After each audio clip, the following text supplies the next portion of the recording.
can feel it on my skin. My name is Janik Bullard.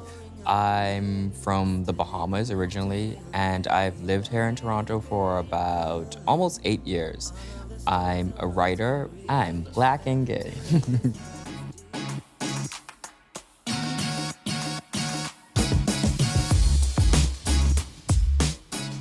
What I miss about back home is definitely the food.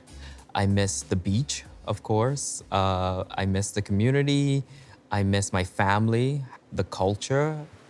I miss island life, if that makes sense, because there's like a tranquility and an ease that comes from living on the island, like a cool breeze. I miss that. I wasn't very comfortable at all. There were incidents of violence, there were threats. And so, in order for my safety, I felt like I should move to a country where I can be accepted and live in my truth. It was a tough decision, but it wasn't something that I pondered long about. I heard about the refugee program. I decided to take that avenue because I knew that the quality of life that I could experience would be better in Canada. My name is Dennis Fomala. I'm from Uganda. I joined Rainbow Road as a community engagement officer. So you're dealing with the people we are supporting to come into the country. But when you're coming from Africa or somewhere like the Caribbean into North America, those are two polar opposite places. So everything is kind of new, like a toddler. The way Canada and North America sells themselves is these are places with very white and clean snow, and they're developed countries, they're rich, they have all these benefits. People live good jobs, people live good housing, people live families, and then they come here and they're lying on the street and they're being told, the only job you can do is in a factory breaking your back. They don't care if you have a PhD, you want to start from the bottom. So people have gone through a lot. People have been in jail, people have been brutalized, people have been raped, people have almost gotten killed. And so you're telling them, okay, you say you were raped. Explain that rape to me. How did it happen? Was it a family member? Was it a friend? Was it because you're gay? Or is it so?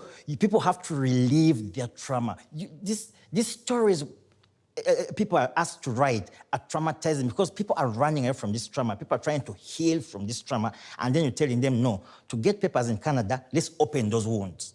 Let's go back to the day you were raped. Let's go back to the day a mob was about to kill you. Let's go back to the day you were about to commit suicide. Let's relive that experience.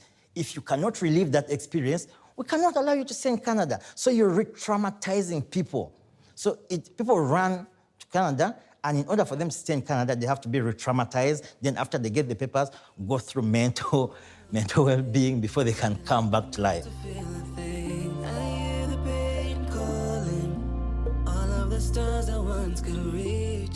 Like anyone would say, oh, you skipped the line because you did that. If there was an easier way to skip the line, I would definitely do that. But in fact, a lot of what I went through during my hearing process, I kind of blanked out and blocked out. I can't remember parts of it because it was just so hard to, I guess, regurgitate again and say all the things that happened to you. I was known by my nationality, not by the color of my skin. So that was a struggle in and of itself, having to live with that and deal with that. If you look at our figures, you find that people from the Caribbean are the highest number of people we relocate to Canada. When I was planning to move here, I don't think I gave much thought to race because it was something that I had never experienced. The racism that I experienced oftentimes comes from within my community. When we enter spaces that is in the village, they're predominantly white. When you enter those spaces, you're immediately known to be a person of color because the attention that you get isn't necessarily because you may be attractive. It's more so because of the color of your skin. I remember when I first moved here, I went to a club and I remember hearing a white patron say that, oh, this is the refugee night. So immediately I was kind of like confused because it was just a Wednesday to me, but to them, they knew that this space is going to be taken over, as they say, by the refugees. And so they wanted to leave. 100%, there's a lot of racial segregation within the LGBT community, and we keep calling it out all the time. How it's addressed in Canada specifically, it's addressed the Canadian way. We pretend that it doesn't exist. When you raise it up, everyone's like, no, Canadians are nice people. You can't be, I mean, the LGBT community is a closely knit community. You can't say there's discrimination there. So the way it's addressed is by denial. But there is also the notion of, when you're Black, I don't think they see you as gay because they see you as either masculine or something like that. I don't know. It's a weird headspace, I guess, people are in. They don't see people of color or Black men as being gay. When I moved to Canada, there was a trade-off of struggles. There was the trade-off of back home, I wasn't accepted or allowed to be who I was in terms of my sexuality, that identity. When I moved to Canada, the trade-off was I was allowed to be and accepted to be gay, but then in terms of being a Black man, now I had to live with that struggle in terms of trying to find acceptance within a predominant white society. The support for BIPOC people, but the support is not enough. It's like if you ask me, have you eaten today?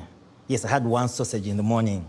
That was eating, but was it enough for the whole day? It was not enough. So there is support, but compared to the amount of discrimination going on, the support is just a drop in the ocean. So I won't say there's no support, but it's very, very limited.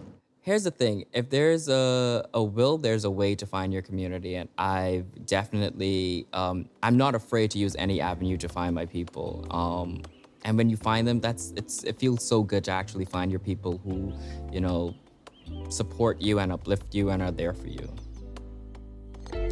I saw a butterfly in my garden, such a blessed way to start my morning. Give God thanks because he helped me blossom. Then I saw this pretty angel walking. I know it was you, girl, 'cause I've been distant.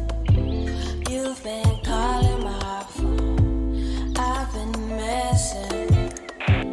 I'm just terrified, 'cause the last time my heart got broken, for the last time, you said you're different. I wanna trust you. I am just healing so I could love you. You said you're different. I wanna trust you. I am just healing. Hey, the Caroline, let your hair